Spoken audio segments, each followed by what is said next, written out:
We're taught that 1 + 1 = 2. Simple, right?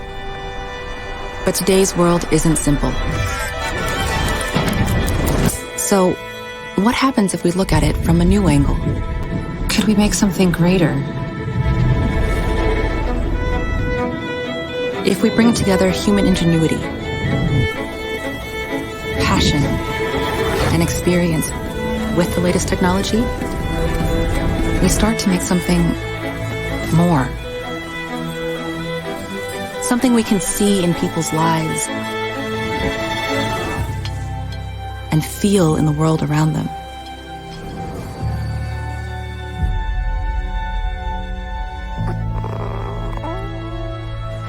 Building trust for today and tomorrow. And that's the thing. We all know the math. But we need a new way to put it together. Which means we don't just find answers. We never stop looking for them. A passionate community of solvers, coming together in unexpected ways, creating new solutions for a new day. That's the new equation.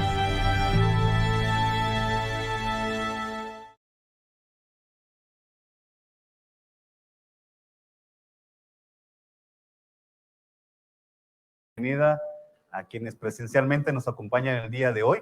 Igualmente a quienes nos acompañan en las sesiones virtuales le damos la más cordial bienvenida. Hoy estamos en el cuarto día de nuestro evento de Business Week. A lo largo de esta semana ya hemos podido atender temas muy puntuales sobre cuál es la figura a futuro de un líder de impuestos.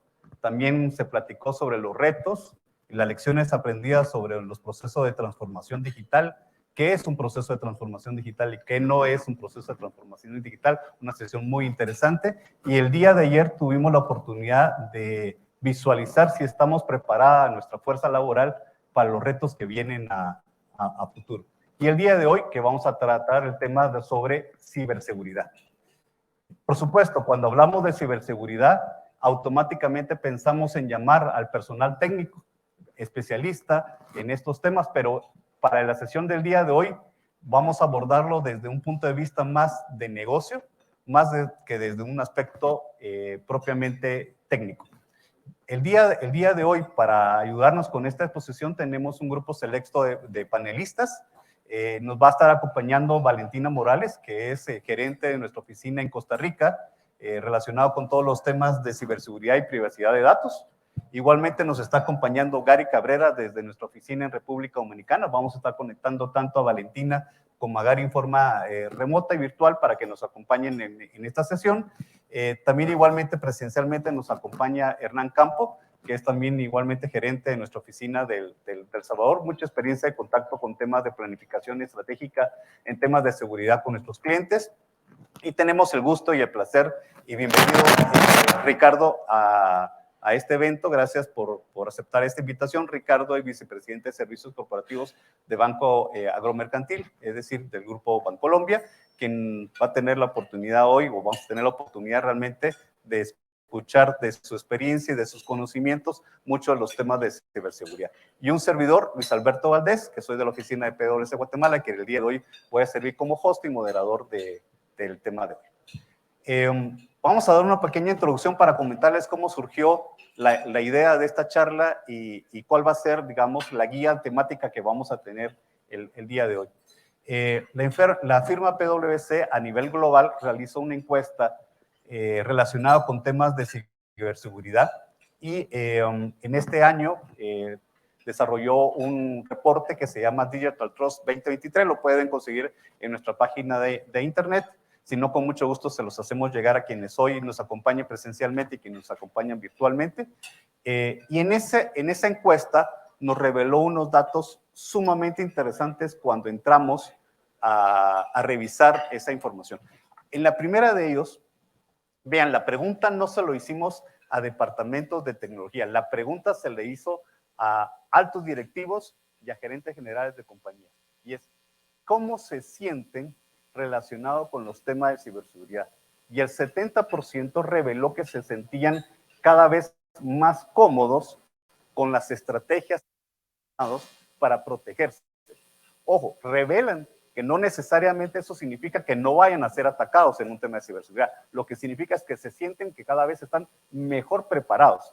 Y eso es desde un punto de vista de negocio. Y cuando uno ya examina un poco más el documento, empieza a darse cuenta que el tema de tecnología ya no es un tema que solo se le dedique atención desde el punto de vista del Departamento de Tecnología, sino que realmente hay una sinergia entre la estrategia de negocio y directamente el Departamento de Seguridad o el Departamento de Tecnología de Información. El 51% afirmaron de que hay una clara comunicación del CEO y de la Junta hacia el negocio. Es decir, son líderes del negocio y por lo tanto están invitados realmente a que sean líderes también en comulgar una cultura de seguridad como tal en la organización. Y eso es precisamente lo que estamos tratando de... Creo que el micrófono no nos está funcionando bien, así que vamos a hacerlo manual. Entonces, lo que estamos viendo entonces es que ya directamente la Junta y los altos directivos llevan el mensaje claro. Ya no es un tema nada más de que el departamento de TI promueva algún correo o algún mensaje, sino que realmente el negocio promueve realmente que hay una cultura de ciberseguridad. En un momento vamos a ver la exposición de Valentina, ya nos va a dar cómo han sido los casos específicos que se han dado y van a darse cuenta de algo común. Todo inició con una falla de seguridad, pero no una falla de seguridad técnica. Muchos de estos casos que nos van a comentar empiezan con temas en la parte más débil que muchas veces tenemos en la organización, los propios usuarios. Y vamos a contar para que vean los millones de pérdidas que se han tenido y cuando uno va a revisar un poco la historia, y esas son parte de las lecciones aprendidas que quisiéramos promover con ustedes, es las fallas vienen de parte de nuestros usuarios. Entonces, la invitación en esta parte es que ustedes como líderes de negocio promuevan realmente la cultura, lleven ese mensaje de cultura en la organización. Hernán precisamente nos va a apoyar a enfocarnos cuáles son los esfuerzos o los drives principales para activar una cultura de ciberseguridad, que es mucho más que llevar un correo. En la siguiente diapositiva, por favor. Ok, en la siguiente diapositiva lo que queremos presentar es cuál es la preocupación que existe si estamos invirtiendo correctamente o estamos gastando correctamente o estamos invirtiendo correctamente en temas de ciberseguridad y si esos enfoques y esas inversiones han sido correctas. En este caso, lo que nos están comentando es que efectivamente al comulgar estrategias, al decir sí, voy a generar este nuevo producto, voy a salir al nuevo mercado con esta aplicación e incluir en ese momento a la gente de seguridad es importantísimo. Yo recuerdo, hace varios años, alguien en seguridad informática me dijo, ¿sabes que me di cuenta de que habíamos sacado un nuevo producto cuando lo vi en la prensa, en el periódico? Para nada lo habían tomado en cuenta en todo el proceso de diseño. Por supuesto, ustedes se pueden poner en ese momento que él rápidamente empezó a hacer una evaluación de riesgos, a analizar, pero ya el producto estaba en vivo. Y eso es lo que debemos evitar que suceda en nuestras propias organizaciones. Entonces, vamos a dar paso ahorita a una presentación con Valentina Morales, donde vamos a hacerle una pregunta. Valentina, si nos escuchas. Sí, Luis, buenos días, aquí estoy. Gracias. Perfecto, excelente. ¿Me Gracias, escuchan ustedes a mí? ¿Me escuchan bien? Te escuchamos bastante bien. Perfecto. ¿Cuáles han sido Tengas pena. ¿Cuáles han sido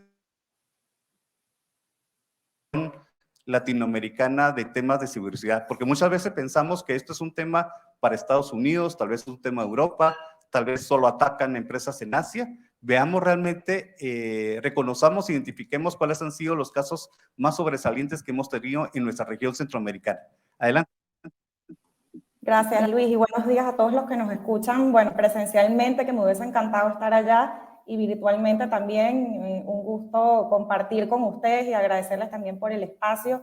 Y sí, Luis, tal cual lo que comentas es importantísimo. Allí, Carlos, por favor, si podemos pasar a la siguiente lámina.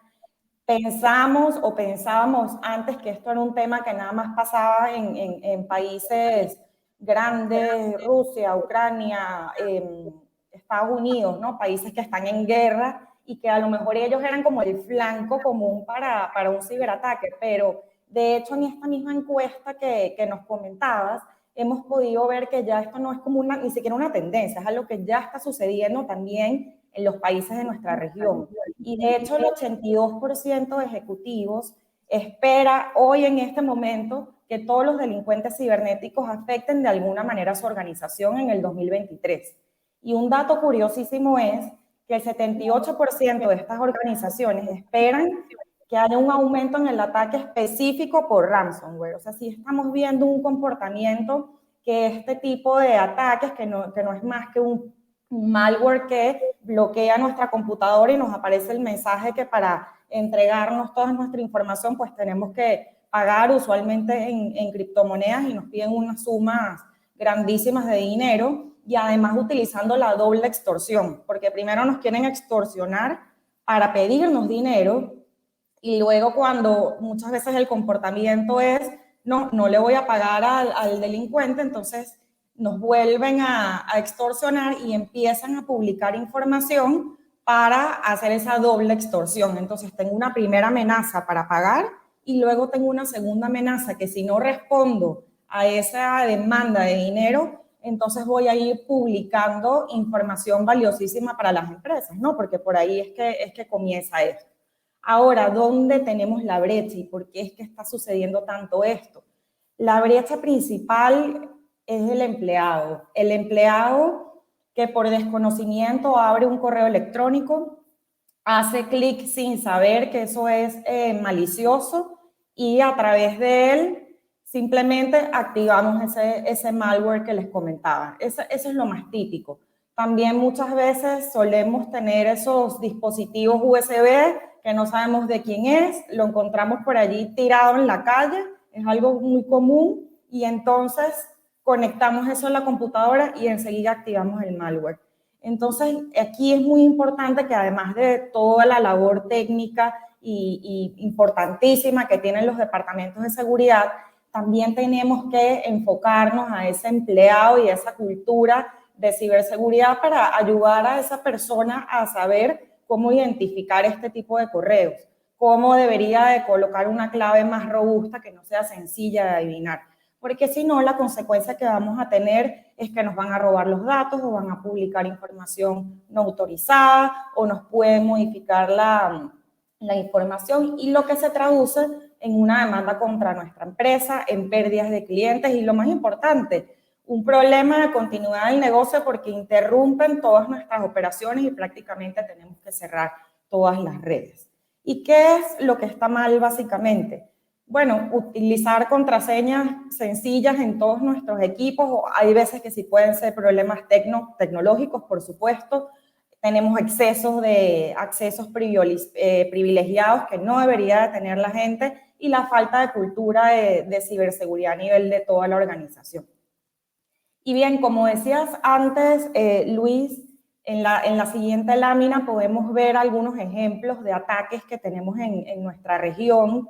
No solamente se trata de Estados Unidos, quizás antes era el target más común, pero realmente esto ha cambiado. Y ya aquí podemos ver algunos ejemplos muy relevantes en nuestra región. Por ejemplo, tenemos en Guatemala, hace poco, este mismo año, hubo un ataque a todos los sistemas del Ministerio de Relaciones Exteriores de Guatemala. Nos quedamos prácticamente sin apostillas, sin legalizar ningún documento. Había muy poca información y eso es algo que vamos a ver muy en común en los países de nuestra región. En Honduras hubo también un ciberataque al Consejo Electoral, imagínense, en plenas elecciones, paralizar este tipo de procesos es algo gravísimo. En República Dominicana tuvimos un ataque al Instituto Agrario. En este ataque se pidió aproximadamente $600,000 para que devolvieran los datos. Luego tenemos en Nicaragua que también los hackers tumbaron un montón de sitios web de varias instituciones estatales y medios de gobierno.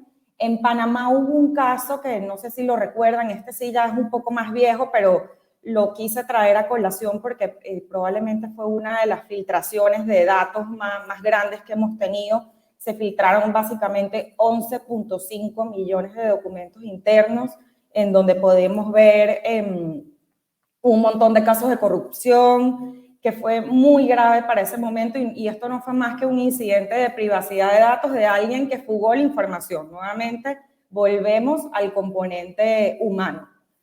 Y también tenemos en El Salvador que se extrajeron 10 millones de correos electrónicos de la Fuerza Armada de El Salvador, de la FAES, y de la Policía Nacional Civil, el PNC, y este ataque casualmente es el mismo grupo de ciberdelincuentes que también atacaron a México, al Ministerio de la Defensa, y a Chile, al Poder Judicial. Imagínense, se quedaron con todos los expedientes criminales y trataron de realizar esa extorsión. Entonces podemos ver que al final nadie está exento de esto. Y por último traigo el caso, bueno, muy conocido ya en Costa Rica. En abril de este año hubo un ataque a más de 30 instituciones gubernamentales. Fue algo bastante grave. Según la Cámara de Comercio aquí en Costa Rica se dice que hubo una pérdida aproximada de $200 millones. Yo en lo particular desconozco si incluso esta cifra es mayor, porque muchas veces sabemos lo difícil que es cuantificar esto. Pero bueno, sí podemos ver que el impacto fue gravísimo. Se paralizaron prácticamente todas las operaciones aduaneras, el sistema de salud, entre otras instituciones claves del gobierno. Y muchas veces como empresa pensamos, bueno, sí, a lo mejor atacan al gobierno y eso no me afecta a mí, pero realmente tenemos instituciones gubernamentales que nos dan servicios a todos como empresa y como ciudadanos. Entonces esto realmente puede llegar a paralizar, y la lección aprendida aquí es que nadie está exento. A cualquiera nos podría pasar esto. Aquí no escatimamos si la empresa es grande o es pequeña, y de hecho que ahorita mientras estamos hablando, no sé si conocían el dato, pero cada 11 segundos en el mundo ocurre un ataque.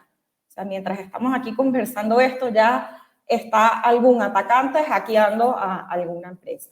Y al final esto es un tema que es de todos, y es de ustedes como junta directiva, como alta gerencia, que también tenemos esa labor de comprender que los atacantes han evolucionado. Antes hablábamos de personas dispersas que estaban simplemente por hobby, ¿no? Venían y nos hackeaban. Ahora estamos hablando de países organizados que atacan a instituciones y atacan a países completos. Entonces, así como los atacantes han evolucionado, nosotros deberíamos evolucionar como empresa.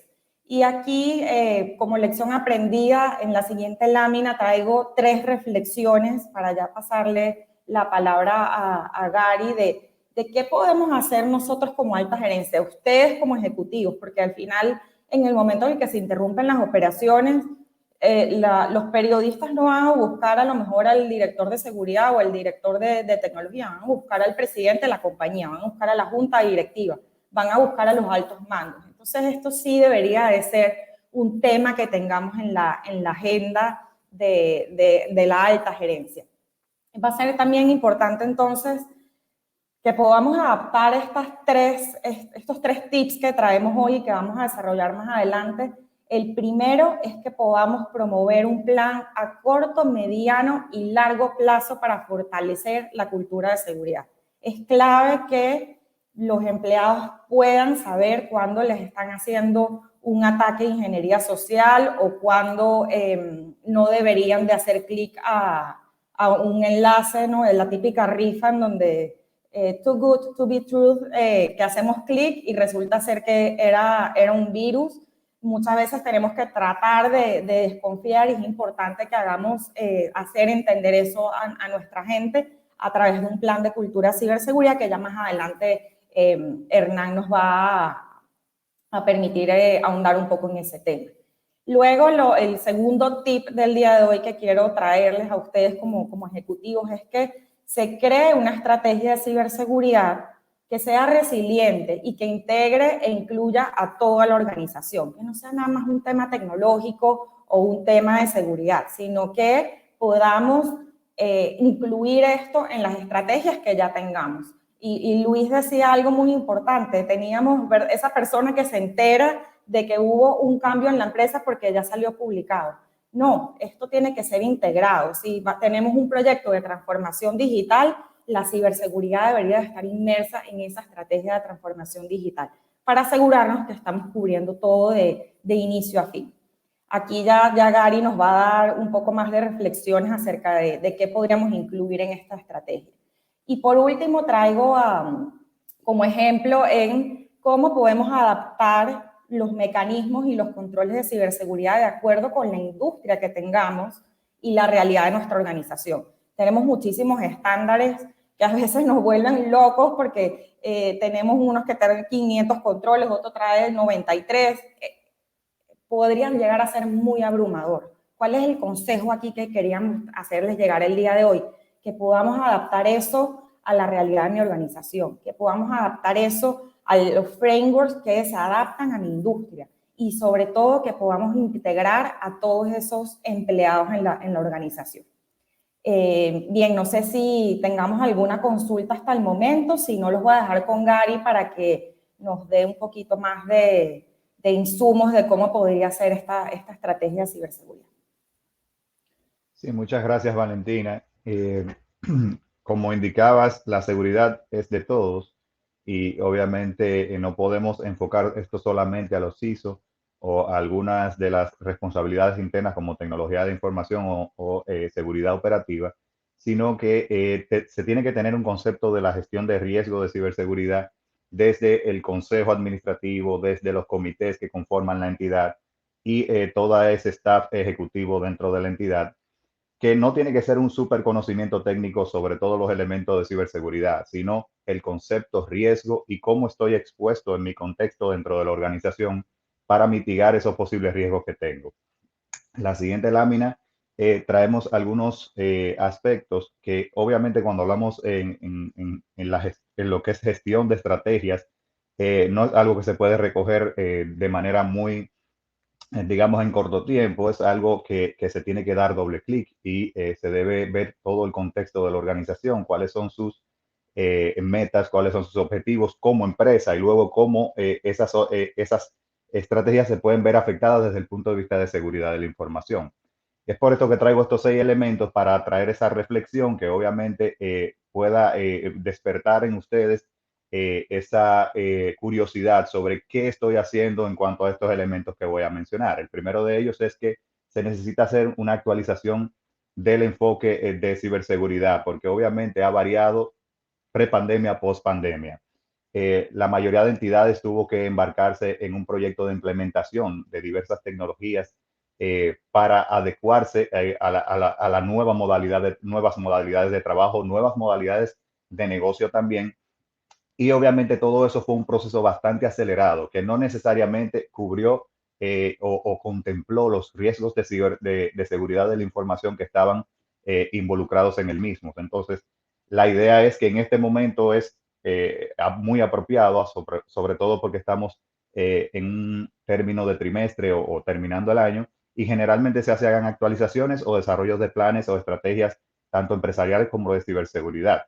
Entonces, es el momento apremiante para que hagamos una revisión de qué hicimos mal durante todo ese tiempo, dónde podemos tener huecos que deberíamos de estar cubriendo y revisar todas esas tecnologías para ver si realmente son compatibles y si tienen los controles necesarios para mitigar los riesgos o amenazas que se han mencionado. Valentina recogió bastante de esos elementos que están hoy en día en la palestra, principalmente el aspecto de ransomware y el phishing.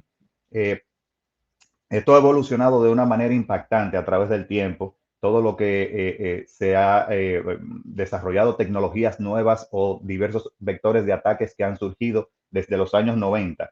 Pero la realidad es que todavía hoy en día el principal vector que utilizan los atacantes y personas maliciosas para entrar a las entidades o vulnerar las plataformas tecnológicas es la ingeniería social, el concepto de ingeniería social, cómo yo vulnero a la persona y no la tecnología. La tecnología se vuelve más robusta. Tenemos muchos sistemas implementados entre antivirus, ATMs, diversos tipos de tecnología que se utilizan para mitigar esa cantidad de ataques técnicos que tenemos, pero el atacante conoce eso también y lo que ha hecho evolucionar en los tipos de técnicas que se utilizan para vulnerar a la persona. Entre ellos, Valentina mencionaba, un correo tan simple como eso te llega y tú haces clic dentro de un enlace. Inmediatamente la computadora puede ser infectada por un software malicioso o malware, el cual obviamente puede cifrar todos los datos del equipo en algunos casos, otras veces simplemente realizar ataques de denegación sobre servicios, otras veces obtener información confidencial de la empresa y luego pedir ese tipo de rescate que ella narraba. Ese tipo de ataques se ha dado en toda Latinoamérica durante los últimos 3 años y es una ola básicamente con la que está luchando todos los departamentos de seguridad de la información y es básicamente el principal dolor de cabeza, por lo que deberíamos si estoy en una infraestructura crítica o yo como entidad soy representante de una infraestructura crítica, dígase alguna empresa gubernamental, soy parte de un sistema financiero, soy una empresa de interés público, soy una empresa de salud o algo por el estilo que maneje información de terceros, pues puedo ser blanco de este tipo de ataque y puedo ser un target muy valioso para estos tipos de atacantes, no solamente por el sentido financiero, sino también por el impacto que puedan realizar a lo que conforma el país y a los procesos del país, como mencionábamos anteriormente. Por eso es importante conocer lo que es el contexto de la privacidad de la información. O sea, cuál es mi contexto como organización dentro de la privacidad de la información de los usuarios que manejo y también de mis empleados. Esto es un concepto que no podemos dejarlo de lado porque obviamente ya tenemos una serie de marcos a nivel internacional que se están implementando, normativas internacionales. De hecho, sí tenemos relaciones con ciudadanos europeos, entidades europeas, ya deberíamos estar cumpliendo con ciertos marcos. Y asimismo también en la parte de Estados Unidos. O sea que ya en esos territorios está bastante regulado lo que tiene que ver con esto de privacidad de la información, pero en el contexto latinoamericano, aunque no tenemos leyes y marcos específicos ya implementados, sí de alguna manera ciertas leyes que tenemos en cada país tocan lo que es el concepto de la privacidad de la información y la jurisdicción de datos. Es muy importante que uno como empresa identifique cuál es mi contexto actual sobre la información que manejo y cómo estoy llevando a cabo la gestión de esa información. De igual forma, ¿cuál es el inventario de información que tengo? Aunque esto suena un concepto bastante conocido, de verdad que muy poco porcentaje de las personas maneja a 100% lo que es su inventario de información y cuál es la información que tiene su empresa o maneja su empresa.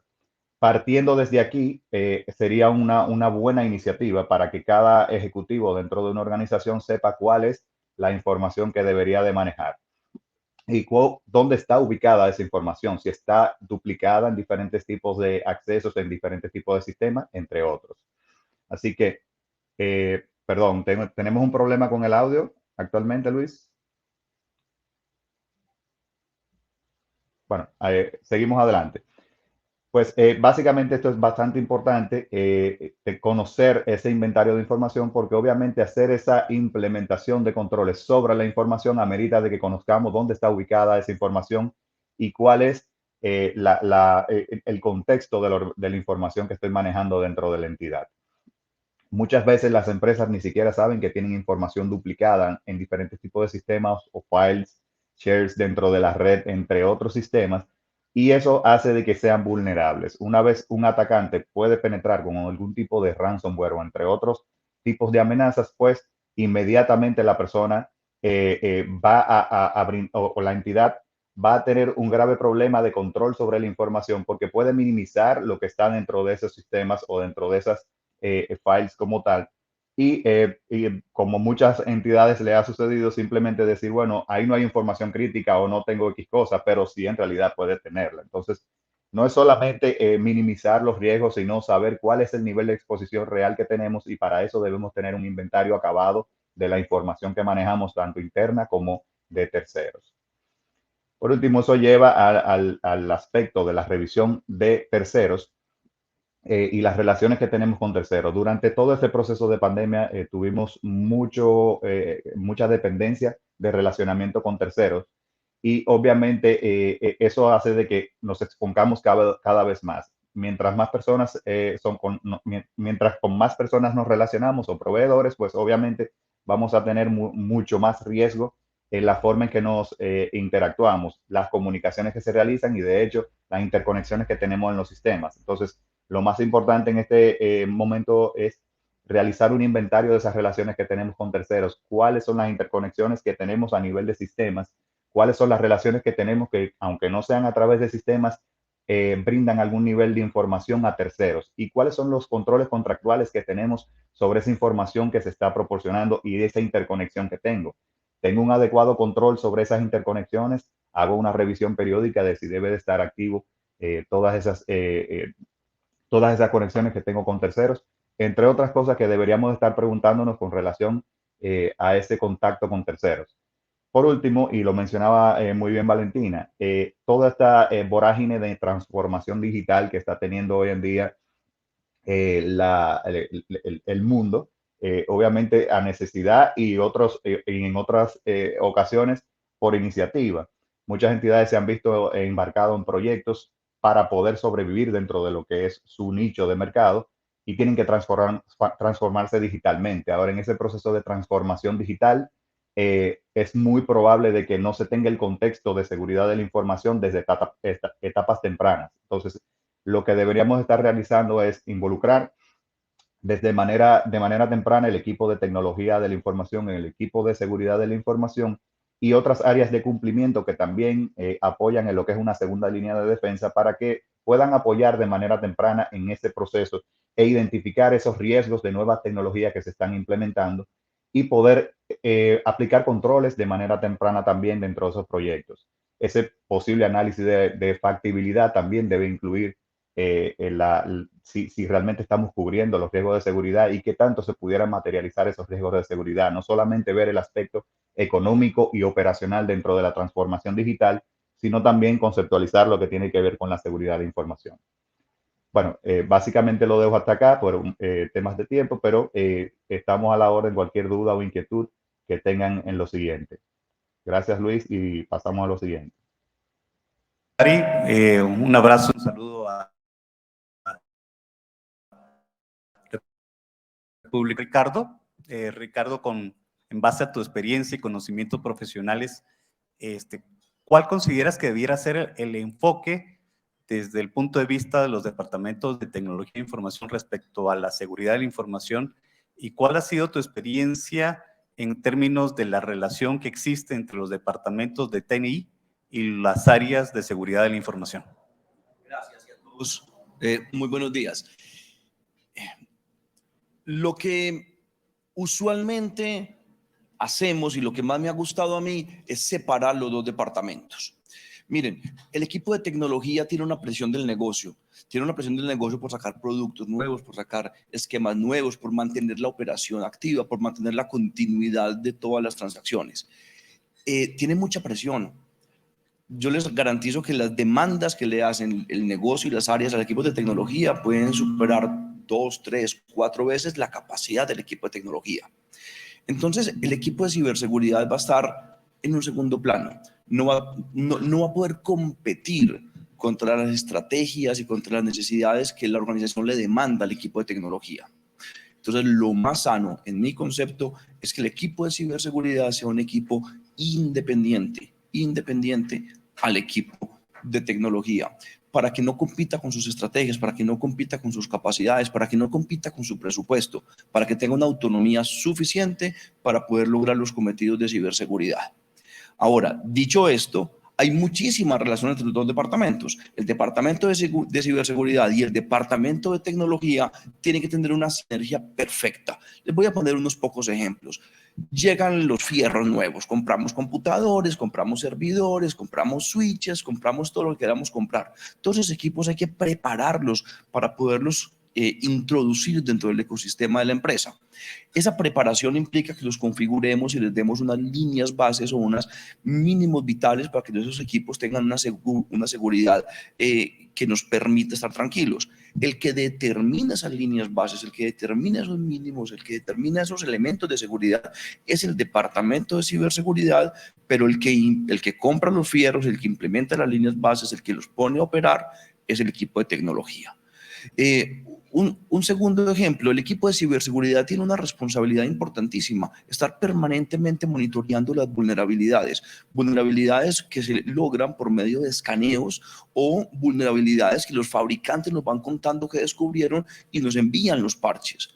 El equipo de ciberseguridad recibe decenas, centenas, miles de vulnerabilidades permanentemente.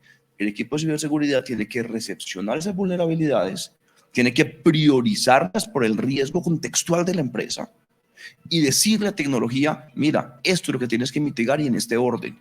Y la tecnología mitiga las vulnerabilidades, pero quien las identifica y quien las está priorizando en el nivel de riesgo es el equipo de ciberseguridad. Y una muy importante, los desarrolladores, los developers, pertenecen a tecnología, no a ciberseguridad, pero ellos tienen que construir código seguro. Tienen que construir unas plataformas y tienen que construir un producto que esté blindado contra la delincuencia. El que le da las reglas, los estándares, los parámetros para que los developers construyan software seguro es el departamento de ciberseguridad. Entonces, el departamento de ciberseguridad, insisto, en mi experiencia y en mi gusto, es independiente al departamento de tecnología, pero tiene una relación muy, muy fuerte y muy estrecha con el departamento de tecnología. Gracias, Ricardo.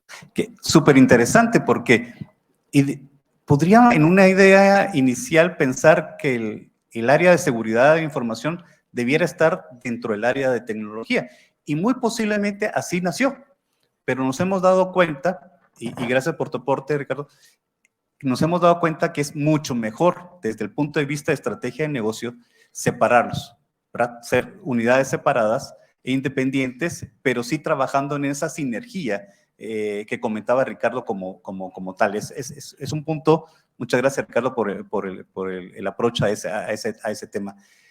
Igualmente, ¿cuál desde tu punto de experiencia debiera ser el enfoque para preparar un presupuesto de seguridad de la información? Un presupuesto. El presupuesto que debe tener el equipo de ciberseguridad es todo el que sea necesario. Todo el que sea necesario, ¿para qué? Para llegar a estándares por lo menos por encima de la media. Ese es un tema de nunca acabar. Esto es una carrera armamentística. Rusia, Estados Unidos. Entonces, permanentemente nos suben la vara y nos toca subir la vara y nos suben la vara y seguimos subiendo la vara. ¿En dónde debemos estar? Mi recomendación es estar siempre por encima de la media, porque los ciberdelincuentes también también tienen costos, también tienen gastos, y muchísimos. Entonces ellos van a intentar atacar usualmente a los más débiles. Entonces, por lo menos, ¿cierto? No seas en la manada que te van a atacar, pues no seas el más débil de la manada, porque pues, a ti te van a comer. Entonces tienes que estar, mi recomendación siempre será por encima de la media. ¿Cuánto cuesta estar por encima de la media? No lo van diciendo los momentos. Un tema muy importante con el presupuesto. Necesita independencia, autonomía, velocidad, capacidad de tomar decisiones. Digamos que más que hablar de un presupuesto económico, son los grados de libertad, las palancas que tenemos que entregarle al departamento de ciberseguridad para que pueda realmente cumplir su función. Muchas veces construimos una casa y decimos, bueno, las lámparas, el tapete, yo quiero unos lujos en los baños. Oye, pero ya cerraste la casa. Sí, claro, obvio, eso no lo pensé, eso lo doy por sentado. Pues también démoslo por sentado en la ciberseguridad. Yo tengo que cerrar la casa, cerrar las ventanas, cerrar las puertas, hacer el techo, antes de pensar en los lujos interiores. Y no solamente cerrar la casa, cerrar las ventanas, sino cuidarnos de que hay gente que va a intentar vulnerar las chapas, intentar romper las ventanas, intentar traspasar los muros, me van a llegar por el techo como por la nube de internet. Entonces yo tengo que tener no solo de la casa cerrada, sino además una capacidad permanente de protección, y eso cuesta dinero. Uno arma su ecosistema de seguridad según la sensación que tenga. Si yo vivo en una buena ciudad, en un buen barrio, estoy más tranquilo. Si yo vivo en una ciudad peligrosa, en un barrio peligroso, estoy mucho más nervioso y me cuido mucho más. Aquí todos estamos viviendo en un mal barrio de una mala ciudad. Todos. Entonces tenemos que prepararnos para ese entorno. Gracias, Ricardo. Y tú lo decías, y Gary también en su primer punto en su exposición hablaba que lo primero que hay que hacer es identificar con claridad a qué estoy expuesto. Y tú lo decías, todos vivimos en un mal barrio, ¿verdad? Es decir, nuestro nivel de exposición es muy alto. En la presentación de Valentina nos expuso casos que se han dado en Centroamérica. Si se dieron cuenta, el tema común era que son entidades públicas.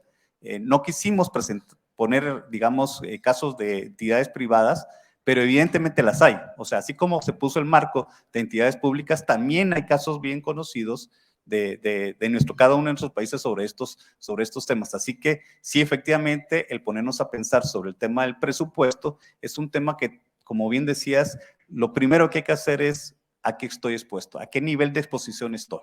Y eso es lo primero que tenemos que tener claro e identificado como tal. Ricardo, aprovechando una tercera pregunta, ¿cuál es el costo de recuperarse en caso tengo un ataque cibernético? ¿Cuál es el costo? ¿Cómo dimensionar si mi exposición de riesgo es y estoy expuesto a este tipo de riesgos? ¿Cuál sería el costo si en un momento dado tuviera yo un real ataque? Mira, el costo siempre será superior a la inversión. O sea, nunca hay caso de negocio, nunca hay una opción que uno diga, mire, si yo no hago esto, me expongo a una multa, hombre, me vale más hacerlo, más bien corro el riesgo de la multa. No, aquí no jugamos así. Siempre el costo va a ser superior a la posibilidad de inversión, porque es que no está el costo de dinero, está el costo de dinero desde el punto de vista de cuánto me costó el evento, cuánto me costó recuperarme, sino que está todo lo que tiene que ver alrededor de la confianza con mis clientes, todo lo que tiene que ver alrededor de yo enfrentarme a los reguladores y enfrentarme a todo ese contexto gubernamental, pues que obviamente va a exigir entender qué pasó y tendrá unas sanciones. Entonces el costo reputacional, el costo alrededor de lo que va mucho más allá de la recuperación propia de lo que nos sucedió, no lo valoramos muchas veces y es tan alto o más alto que el costo mismo de los equipos. Yo sí doy, digamos, con contundencia el mensaje. Siempre el costo de un daño, siempre el costo de un ataque será superior a las inversiones que hagamos. Entonces hay que hacer inversiones sin temor, hay que hacer inversiones sin miedo. Y si me permites, desde el punto de vista este es un tema no competitivo, este es un tema comunitario. Nosotros en los temas de ciberseguridad tenemos que trabajar con los competidores, con los vecinos, con los gremios, con los gobiernos. Nosotros tenemos que trabajarlos de la mano con todos. Uno nunca maneja la seguridad para sí solo, porque se te entra por la casa del lado. Hay que manejar la seguridad a nivel, digamos, más amplio. De esa manera también podemos, uno, mitigar presupuestos y dos, pues evitar que esos costos que mencionas pues, no vayan a suceder. Gracias, Ricardo. Sí, creo que el tema vinculado con el riesgo reputacional ha sido clave en muchas empresas que han sufrido este tipo de ataques. Hay casos muy conocidos de cadenas de supermercados en Estados Unidos donde se ha publicado la información de los cuentavientes, tarjetas de crédito, etcétera, y definitivamente, imagínense la desconfianza que puede haber luego de los usuarios a tratar de volverse a conectar en un e-commerce utilizando los servicios y plataformas de estas compañías. O sea, si ya me pasó, no lo vuelvo a hacer, ¿verdad? Sería volver a caer en la misma piedra. Perfecto, excelente. Y lo que tú decías, Ricardo, en el punto, tengo que cuidar mi casa, pero también mi entorno, porque pueden entrarse por la casa de mi vecino y saltar a la mía mucho más fácil. Y tiene razón, es lo que exponía Gary en el quinto punto de su exposición, en la vinculación que existe con terceros. Si mi proveedor de Internet es hackeado, seguramente más fácil va a entrar alguien a mi propia organización. Entonces, a veces uno bloquea su casa, pero los servicios alrededor están un poco desprotegidos y tenemos que trabajar todos como una sola comunidad. Excelente, Ricardo, muchas gracias. Hernán, la pregunta contigo. Valentina nos decía y nos alertaba de que muchos de estos casos de ciberseguridad que se han dado, no nos imaginémonos un mecanismo tan sofisticado para vulnerar muchas empresas. Nos hablaba incluso, y hay un caso muy conocido en Europa de miles de millones de pérdidas, de que el hacker lo que hizo fue dejar USBs con el logo de la compañía en el parqueo de los empleados. Entonces, seguramente algún empleado se lo recogió y la curiosidad mató al gato, ¿verdad? Lo primero que hizo fue llegar a la compañía y metió el USB para ver qué información tenía y para ver a quién se lo devolvía. Sin darse cuenta, lo que introdujo fue precisamente un ataque cibernético. Entonces, cuando vemos este tipo de historias, nos damos cuenta que hay un elemento interesante a trabajar, que es fomentar la cultura de ciberseguridad. Desde tu experiencia, Hernán, ¿cuáles deberían ser los elementos principales, los drivers conductores para formalizar una cultura de ciberseguridad en nuestras empresas? Sí, buenos días. Gracias por tu pregunta, Luis. Antes de llegar a esos drivers, yo sí quisiera ahondar un poco más sobre el tema de la cultura. Porque hay, en nuestra experiencia como auditores y consultores, nos hemos dado cuenta que el tema de cultura está sesgado. Es decir, las empresas creen que el tema de cultura de ciberseguridad o el tema de ciberseguridad está para la gente de tecnología o la gente de riesgos. Pero en realidad es un tema realmente transversal. Si quieres, me ayuda. Exacto. En realidad es un tema realmente transversal, ¿no?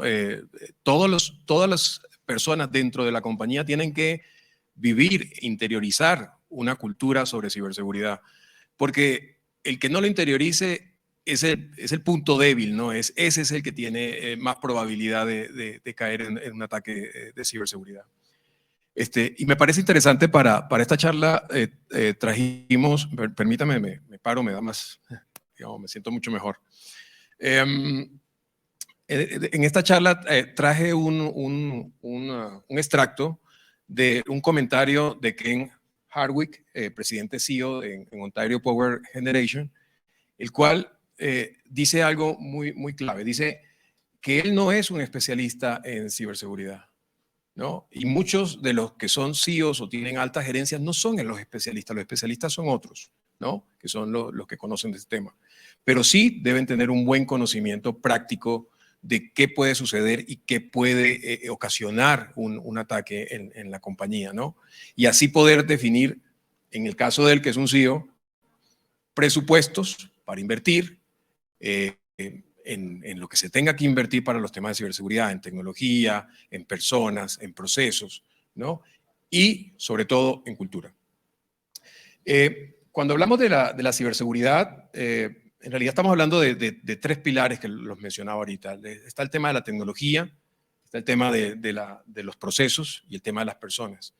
En nuestra experiencia, la tecnología es donde más se invierten en las empresas. Uno llega a las empresas tienen los últimos firewalls que permiten hacer correlación de información para detectar ataques, tienen los sistemas de detección de intrusos, tienen sistemas de prevención de pérdida de datos y hacen una gran inversión allí. De ese grupo de empresas, tal vez un grupo más pequeño trabaja, como lo decía Ricardo, integrando los temas de ciberseguridad, riesgos y controles a los procesos de negocio. Él lo mencionaba en los procesos de cambios a programas en tecnología, pero también los procesos de negocio como tal. Las compras, las ventas, los inventarios, todo debe tener incluido riesgos de ciberseguridad también, ¿no? Y un grupo más pequeño está enfocado también en trabajar en las personas, en la cultura, en trabajar en realidad cómo hacer que este otro elemento se fortalezca. El problema aquí es que nuestra experiencia nos ha enseñado que esto se ha quedado en capacitaciones, básicamente, ¿no? Pero en realidad, si queremos hablar de cultura, tendríamos que integrar otros componentes, comportamientos, hábitos, valores y gobierno, ¿no? Es decir, tiene que tener un marco de gobierno y una serie de normas que nos permitan fortalecer ese nivel de cultura al cual queremos llegar. Si quieres, el siguiente slide.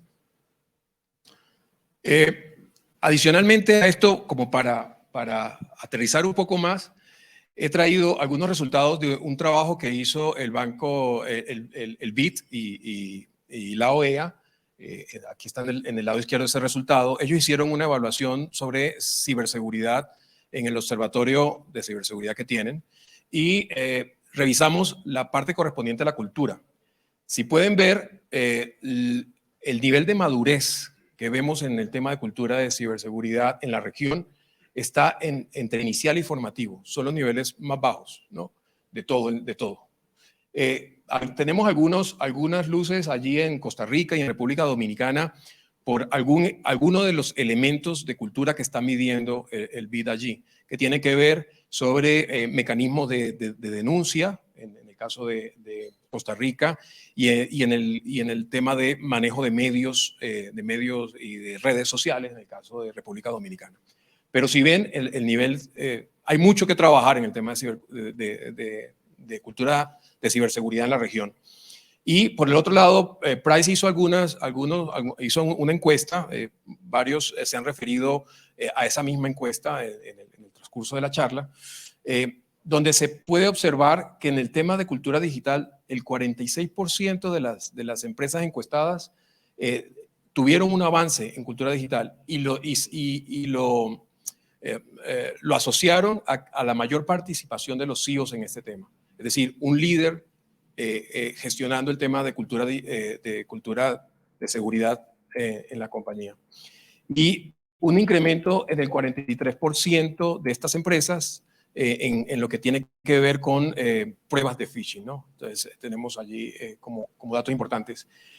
Y en resumen, el 10% de las empresas que más avanzaron en los temas de ciberseguridad dicen que avanzaron por dos factores. Un factor, el involucramiento del CEO nuevamente en estos temas, y el segundo factor es un tema de evaluación de riesgos, de cultura y de alineación del negocio en estos temas. Podemos continuar, por favor. Finalmente llegamos a los comportamientos. Ahora ya tenemos el panorama general en la región, tenemos un panorama en empresas, qué podemos hacer dentro de las compañías. Entonces, traemos cinco comportamientos claves. Voy a tratar de conversar estos 5 comportamientos claves siguiendo un ataque de ransomware, por ejemplo, que nos puede suceder a todos, ¿no?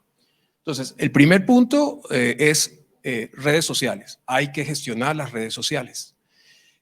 Los atacantes primero llegan a las redes sociales de cada uno de nosotros y empiezan a obtener información. Posteamos y reposteamos información de dónde estamos, con quién estamos, y todo esto le da información a los atacantes. Con esto, ellos hacen lo que mencionaban anteriormente Gary, Valentina, Luis, hablan de el tema se me fue. De ingeniería social, se me fue el nombre. Gracias, Ricardo. Se me fue el nombre por estar recordando. Hacen el tema de ingeniería social y con el tema de ingeniería social, entonces luego arman ataques a través de phishing y tenemos que tener un comportamiento ante esos phishing. Capacitaciones, ¿no? Manejar el tema de phishing, poder hacer que las personas entiendan dónde se está dando un ataque, cómo se está dando un ataque, que va a ser difícil, ¿no? Porque al final tienen información que para nosotros es normal y nos provoca, digamos, hacer clic en ese link. Cuando hacemos eso, ya lo decían los otros participantes, se descarga un malware. Un malware es un sistema, un software que permite al atacante tener control de la máquina. Y esto se potencia con algo que llaman Shadow IT. Shadow IT simplemente es todos los sistemas que tenemos en las compañías que no son gestionadas por TI, están por fuera de la gestión de TI en términos generales.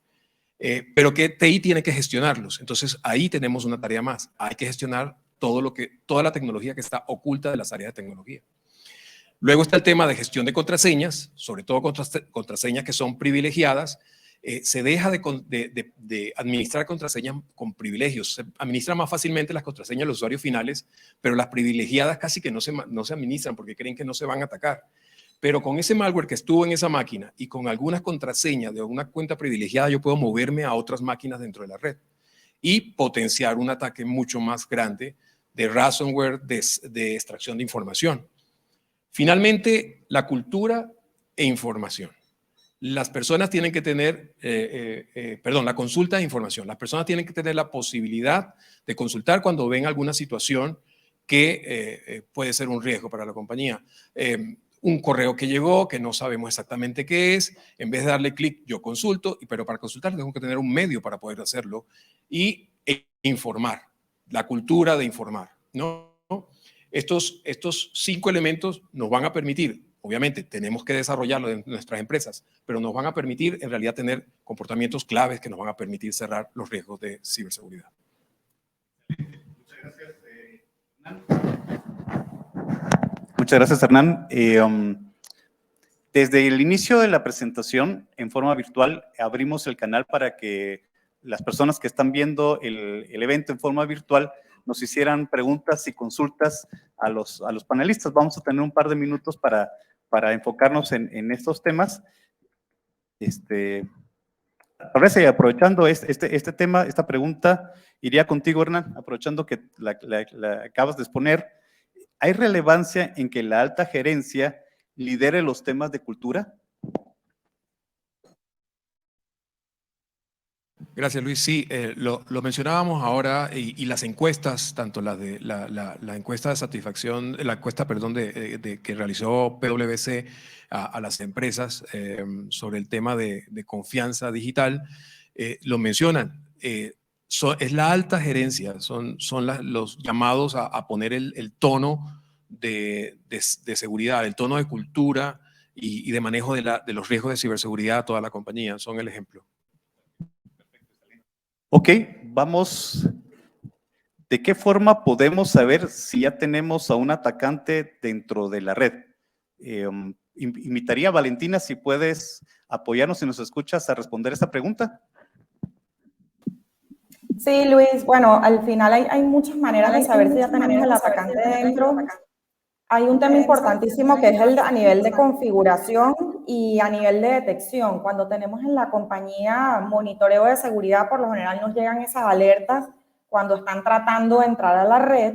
Y también hay un servicio importantísimo que se llama cacería de amenazas, que nos permite analizar todos los equipos de la red y poder determinar si ya tenemos el atacante adentro. Y de hecho que en todos estos ataques que les mencionaba y en general cuando tenemos un incidente de ciberseguridad, sí podemos notar que muchas veces el atacante ya tenía tiempo en la red. Y es precisamente por eso que comentaba Hernán muy acertadamente, que tienen acceso a un equipo y el hacker queda trabajando sobre ese equipo hasta lograr hacer movimientos laterales y llegar a nuestras joyas de la corona, que normalmente es donde tenemos esa información confidencial. Entonces, muchas veces tratamos de proteger solo lo crítico y a lo mejor desde una cámara ya tenemos al hacker adentro. Entonces, sí es importantísimo poder tener este tipo de tecnologías que nos permitan analizar equipo a equipo si es factible o si ya el atacante está dentro tratando de evolucionar sobre la red para finalmente lanzar ese ataque dirigido a la empresa. Respuesta. Estamos llegando a las 9 en punto para el cierre de la actividad del día de hoy. Tenemos